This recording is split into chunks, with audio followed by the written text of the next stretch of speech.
Jadi disampaikan kepada jamaah bahwa barisan ditertibkan, jangan membuat barisan di belakang kalau dibuka belum penuh. Sekali lagi disampaikan kepada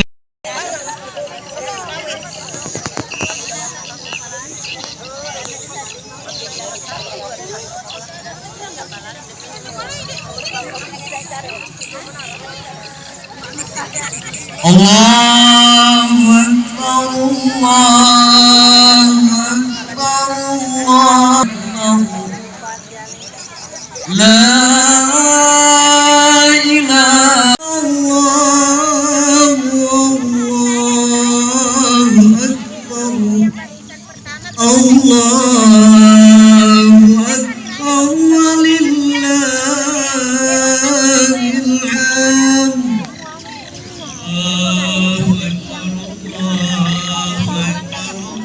Orang di sebelah juga tidak mau juga maju ke sini.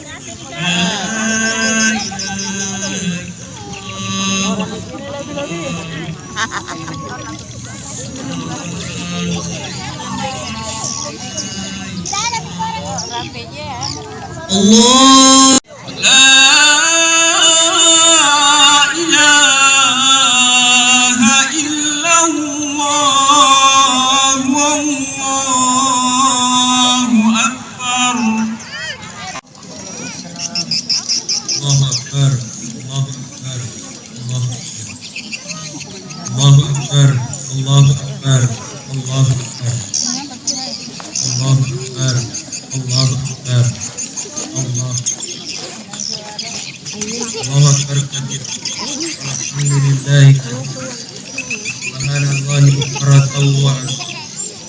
La ilaha illallah sadaqa wa nasara wa sajundahu wa hasmal kitaba wa la ilaha illallah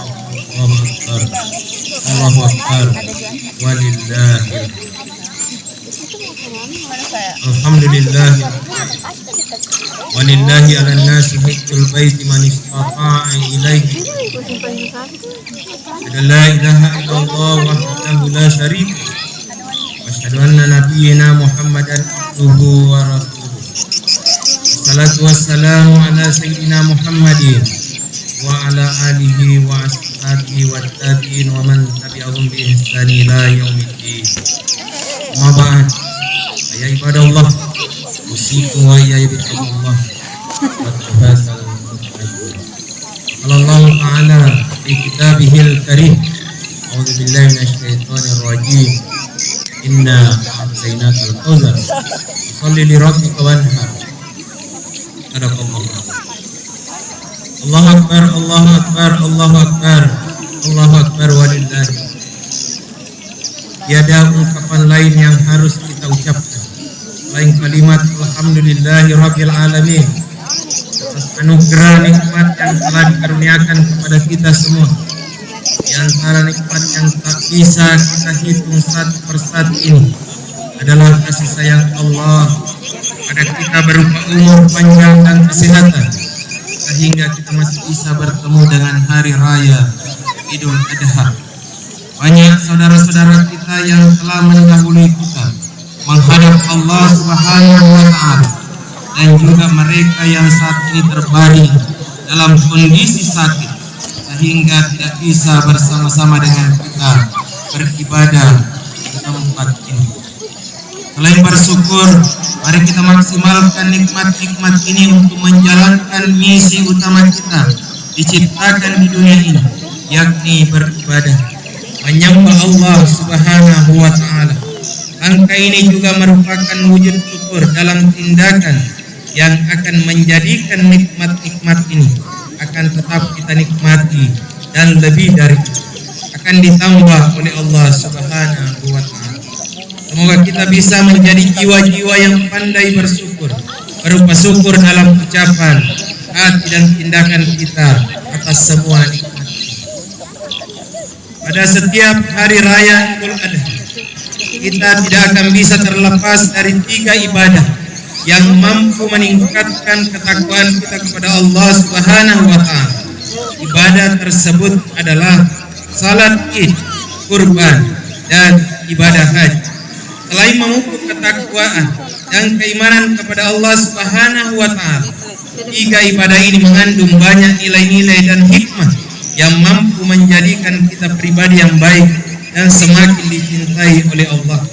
Di antara nilai tersebut adalah kepasrahan diri atau tawakal secara totalitas kepada Allah Subhanahu wa Ta'ala.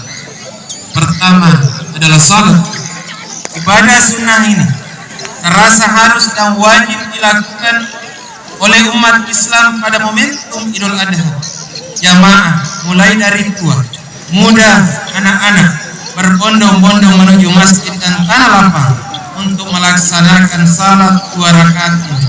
Sejak awal melaksanakannya, kita sudah memasang komitmen kepasrahan diri serta menegaskan bahwa salat yang kita lakukan semuanya hanya karena dan untuk Allah Subhanahu wa Ta'ala. Dalam salat kita fokus dan menyerahkan salat, hidup dan mati kita hanya kepada Allah Subhanahu wa Ta'ala. Dalam Al-Quran disebutkan, Qul inna salati wa nusuki wa mahyaya wa mamati lillahi rabbil alamin. Katakanlah wahai Muhammad, sesungguhnya salatku, ibadahku, hidup dan matiku hanyalah untuk Allah, Tuhan semesta alam. Nilai-nilai kepasrahan ini juga yang harus kita teruskan di luar salat dan dalam setiap aktivitas kehidupan kita sehari-hari. Tentunya kepasrahan ini juga harus tetap diiringi dengan ikhtiar atau usaha, bukan hanya pasrah begitu saja. Jika kita sudah berusaha dan pasrah pada Allah Subhanahu wa Ta'ala, maka yakinlah Allah akan memenuhi kebutuhan kita. Allah berfirman dalam Al-Quran surah At-Talaq ayat 3, "Wa may yatawakkal 'alallahi fa huwa hasbuh." Dan barang siapa yang bertawakal kepada Allah, niscaya Allah akan mencukupkan keperluannya. Kedua adalah ibadah kurban. Kurban merupakan ibadah yang diperintahkan oleh Allah sebagai pengingat bahwa kita sudah diberikan nikmat yang banyak dalam kehidupan ini. Hal ini tertuang dalam surah Al-Kautsar ayat 1 dan 2. Inna a'tainakal kautsar. Sesungguhnya kami telah memberimu Nabi Muhammad nikmat yang banyak. Washolli li rabbika wanhar. Maka laksanakanlah salat karena Tuhanmu dan berkurbanlah. Selain memiliki dimensi vertikal yakni semakin mendekatkan diri kepada Allah, kurban juga memiliki dimensi sosial yakni berbagi rezeki dengan orang lain. Dalam ibadah ini kita harus mengeluarkan uang untuk membeli hewan kurban dan dibagi-bagikan kepada orang lain. Tentu tidak semua orang mau mengeluarkan hartanya untuk melakukan hal ini. Masih banyak orang yang tidak rela dan perhitungan dengan hartanya sehingga tidak mau berkurban di hari raya Idul Adha. Padahal perhitungan seperti ini yang seharusnya kita kikis. Kita harus yakin bahwa dengan kepasrahan harta yang kita gunakan untuk berkurban di jalan Allah, maka Allah akan menggantikannya dengan yang lebih banyak lagi. Firman Allah dalam Al-Quran surah Al-Baqarah 261. Adzalul ladzina yunfiquna amwalahum fi sabilillahi kamathali habbah ambatat sab'a sanabila fi kulli sumbulatin mi'atu habbah wallahu yudaifu liman yasha wallahu wasi'un alim. Perumpamaan orang-orang yang menginfakkan hartanya di jalan Allah adalah seperti orang-orang yang menabur sebutir biji benih yang menumbuhkan 7 tangkai, pada setiap tangkai ada 100 biji. Allah melipat gandakan pahala bagi siapa yang dia kehendaki. Allah Maha Luas lagi Maha Mengetahui. Mari kita menapak kilas dan menelusuri kembali kisah awal mula disyariatkannya kurban keluarga Nabi Ibrahim dan istrinya yang bernama Siti Hajar. Allah menganugerahi mereka seorang putra yang sudah diidam-idamkan sejak lama.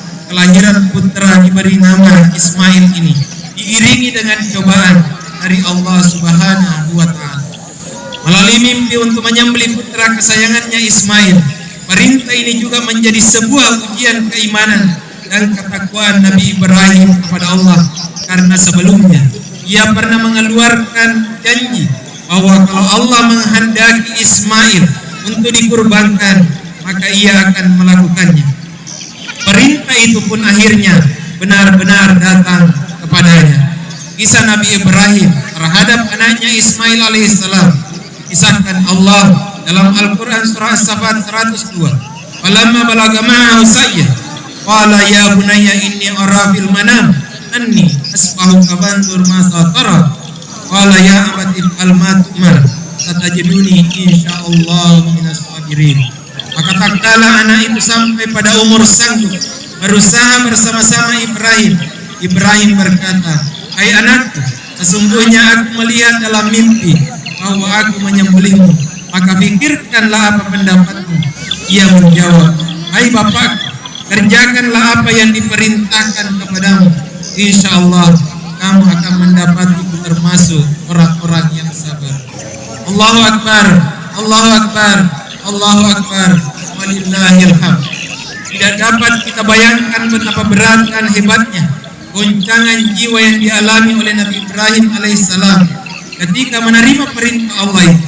Bahkan ia mengalami konflik batin dan hampir-hampir dia pingsan ketika mendengar jawaban polos Nabi Ismail, wahai bapakku, kerjakanlah apa yang diperintahkan Allah kepadamu. Ini benar-benar ujian maha dahsyat bagi Nabiullah Ibrahim alaihissalam. Setelah sampai di suatu tempat dalam keadaan tenang, datang iblis menggoda Ibrahim supaya tidak menyembelih anaknya. Nabi Ibrahim melempar setan. Setan masih berusaha menggoda Hajar. Setan pun dilempar oleh Hajar. Dan terakhir dia menggoda Ismail, dan Ismail pun melempar setan. Hal inilah juga yang dilakukan oleh jamaah haji dengan melontar jamarat seperti yang dilakukan oleh Nabi Ibrahim dan keluarganya. Sebelum dikorbankan, Ismail berpesan kepada ayahnya Ibrahim dengan 7 pesan. Ambo, riolodena patagere kakasi, kasio jariku, para aja udah parama. Ambo, riolodena patagere kakasi, tapangolo rupak kuritanai, tarik wamang, aja tatuju pakite mataku, nasabari, napoleti ase bubuan. Ambo, riolodena patagere kakasi, alulu ngilimanna wajuka, para aja natapasi daraku, nasabari naitasi indok namasse bubuan. Ambo, riolodena patagere kakasi, atutu lale matak para aja wita bangkum pagereta. Ambo, tarik patagere kemantu, apa sigaki keten na bangkum ta, para malong utoy amating risesek. Ambo, tarik kopura ni matu pagere, kasalay ni magat iyon rong, na inampat at iwirang indok wajumku, para mantaji kenang-kenangan sialin. Ambo, apalantuka ka parelaw dampak nan niya salam papakaraja lauri indok kasi tarik pamangi nahalalagang way susu sitatina uray win dan niya patungkana riya patubay tuku nasabat tamma kamelo kepala roja-roja siwan minna naikya tanay lorangi wang Allah Ta'ala. Nabi Ibrahim menjawab, baiklah anak, Allah Subhanahu wa Ta'ala akan menolong.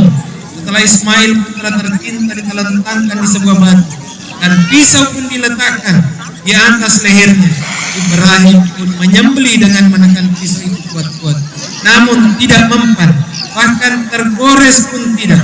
Pada saat itu Allah Subhanahu wa Ta'ala membuka dinding yang menghalangi pandangan malaikat di langit dan di bumi. Mereka tunduk dan sujud kepada Allah Subhanahu wa Ta'ala, takjub dan menyaksikan keduanya. Lihatlah hamba kita, rela dan senang hati menyembelih anaknya sendiri dengan pisau karena semata-mata untuk memperoleh kerelaan. Sementara itu Ismail pun berkata, "Ayah, bukalah ikatan kaki dan tanganku agar Allah Subhanahu wa Ta'ala tidak melihatku dalam keadaan terpaksa, dan letakkan pisau itu di leherku supaya malaikat menyaksikan putra Khalilullah Ibrahim taat dan patuh kepada perintahnya. Ibrahim mengabulkannya, lantas membuka ikatan dan menekan pisau itu ke lehernya kuat-kuat, namun lehernya tidak apa-apa. Bahkan bila ditekan pisau itu berbalik, yang tajam berada di bagian atas. Ibrahim mencoba memotongkan pisau itu ke sebuah batu. Ternyata batu yang keras itu terbelah. Hai pisau, engkau sanggup membelah batu, tapi kenapa tidak sanggup memotong leher? Kata Ibrahim.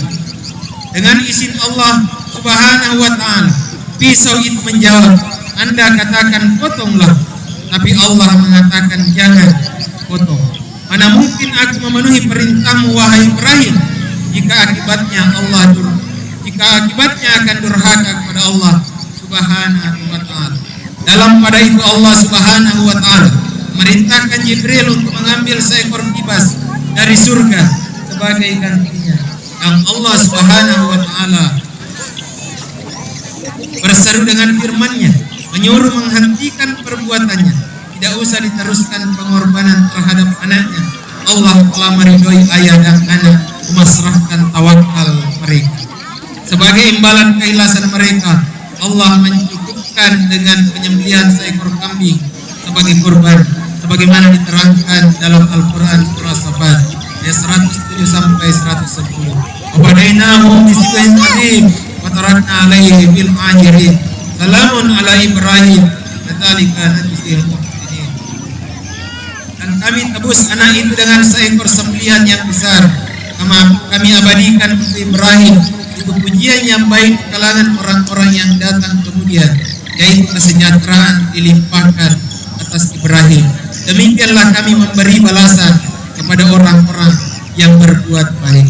Menyaksikan tragedi penyembelihan yang tidak ada bandingannya dalam sejarah umat manusia itu, malaikat Jibril menyaksikan ketaatan keduanya. Setelah kembali dari surga dengan membawa seekor kibas, kagumlah ia, seraya terlontar darinya suatu ungkapan, Allahu Akbar, Allahu Akbar, Allahu Akbar. Nabi Ibrahim menyambutnya, La ilaha illallah wallahu akbar, yang kemudian disambung oleh Nabi Ismail, Allahu Akbar walillahil hamd. Hadirin jamaah Idul Adha yang dimuliakan oleh Allah, yang menjadi pertanyaan, masih adakah remaja kita sekarang seperti Ismail alaihi salam yang telah mengorbankan jiwanya di jalan Allah Subhanahu wa Ta'ala? Masihkah anak-anak kita sekarang senantiasa menuruti perintah ayahnya, terutama ibunya? Masihkah anak-anak sekarang senantiasa penuh pengabdian kepada kedua orang tuanya, sebagaimana pengabdian Nabi Ismail kepada orang tuanya? Mari kita kenang perjuangan mereka. Natampu kurang lebih asera ulang pas salah cokan Andre Tomasi ino tama pasaudaka inro tamamu rigau angkata natampu rilalang buana. Ketika kita akan lahir, apakah kita sadar bahwa ibu kita mempertaruhkan nyawanya untuk kita agar kita bisa lahir dengan selamat? Najajian rigau angkana nasibawayan rasa-rasa biasena an rasa-rasanya. Riwayat ini mengajak kita untuk membayangkan kedua orang tua kita masing-masing dan bertanya dalam lubuk hati yang paling dalam, sudah seberapakah pengabdian kita kepada orang tua?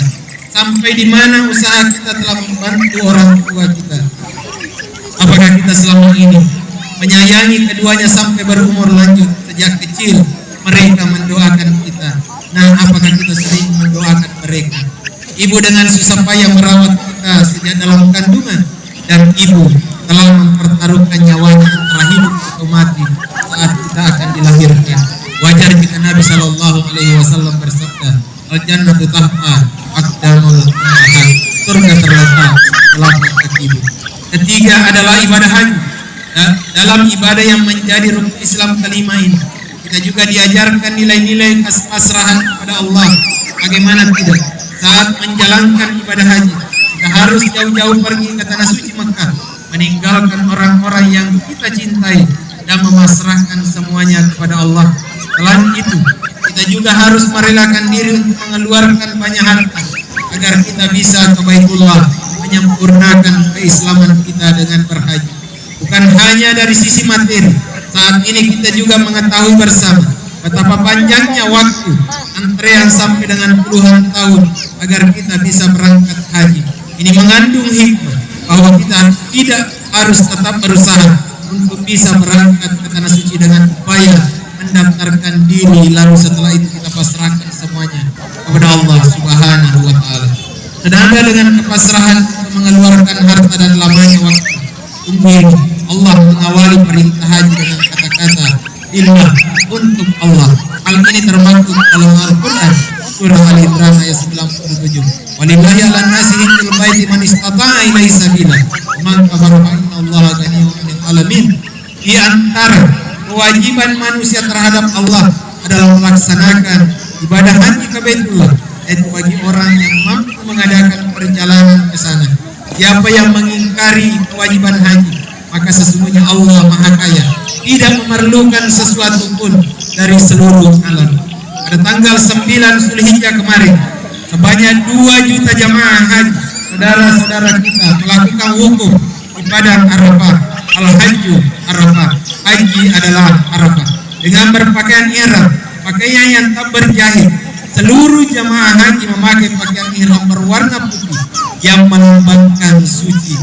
Semua jemaah haji melepaskan predikat identitas pribadi, menanggalkan status sosial dan segala atribut artifisial yang seringkali menjadi sumber keangkuhan dan kesombongan diri.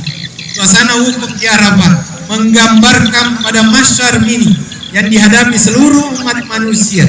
Mari ketika mulut telah dikunci, tapi tangan dan kaki yang nanti bersaksi di depan pengadilan ilahi tentang amal baik dan amal buruk selama hidup di dunia yang mana ini.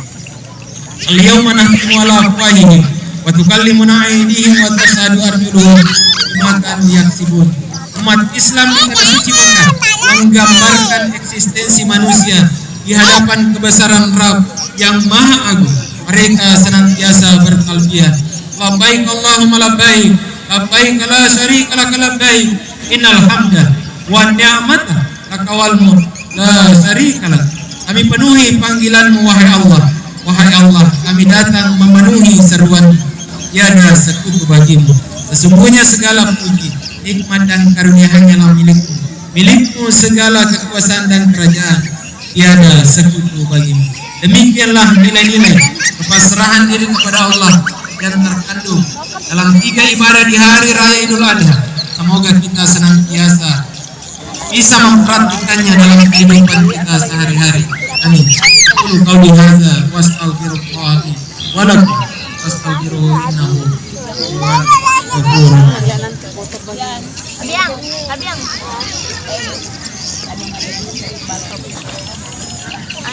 Allahu Akbar, Allahu Akbar, Allahu Akbar, Allahu Akbar, Allahu Akbar, Allahu. Alhamdulillahi ala ihsanihi wa syukru lahu ala taufiqihi wa imtinani. Asyhadu an la ilaha illallah wallahu wahdahu la syarika lahu wa asyhadu anna sayyidina Muhammadan abduhu wa rasuluh da'i ila ridwani. Allahumma salli ala sayyidina Muhammad wa ala alihi wa ashabihi wa sallim tasliman katsiran. Amma ba'd, ya ayyuhan nas ittaqullah bima amara wa tahu amma naha wa alamu anna Allah amarakum bi amrin badanihi bi nafsihi wa tanadi malaikatihi bi qudsihi. Qala ta'ala inna Allah malaikatahu yusalluna 'alan nabi ya ayyuhalladzina amanu sallu 'alaihi wa sallimu taslima. Allahumma salli ala sayyidina Muhammad sallallahu alaihi wasallam wa ala ali sayyidina Muhammad wa ala anbiyaika wa rusulika wa malaikatil muqarrabin wa radallahu anil khulafa'ir rasyidin Abi Bakr wa Umar wa Utsman wa Ali wa baqiyatis sahabah wa tabi'in wa tabi'in lahum bi ihsan ila yaumiddin warda'an ma'ahum bi rahmatika ya arhamar rahimin. Allahumma ighfir lil mu'minina wal mu'minat wal muslimina wal muslimat al ahya'i minhum wal amwat. Allahumma izzil Islam wal muslimin wa adhil syirka wal musyrikin wansur ibadakal muwahhidin wansur man nasratin wansur man halal muslimin dammir a'da'ad-din wa li kalimatika ila yaumiddin. Allahumma dafa annal bala'a wal wabah والثلاث والميحاد وسوء الفتنة والميحاد وظهر منها وما بطن عن بلدنا إندونيسيا خاصة وسائر البلدان المسلمين عامة يا رب العالمين. ربنا آتنا في الدنيا حسنة وفي الآخرة حسنة وقنا عذاب النار. قال الله إن الله يأمر بالعدل والإحسان وإيتاء ذي القربى وينهى عن الفحشاء والمنكر والبغي يعظكم لعلكم تذكرون.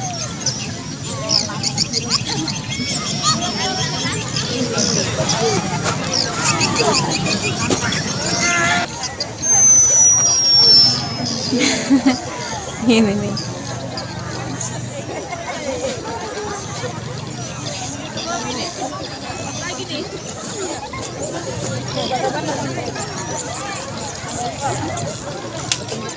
Lidul tuh. Ada acara.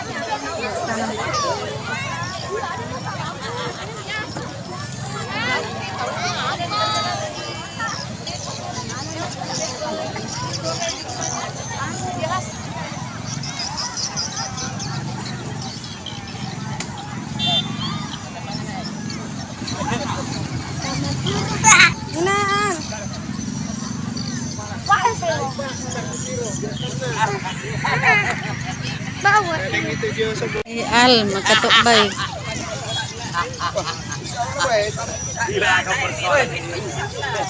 Memurai semua berselera. Ayo.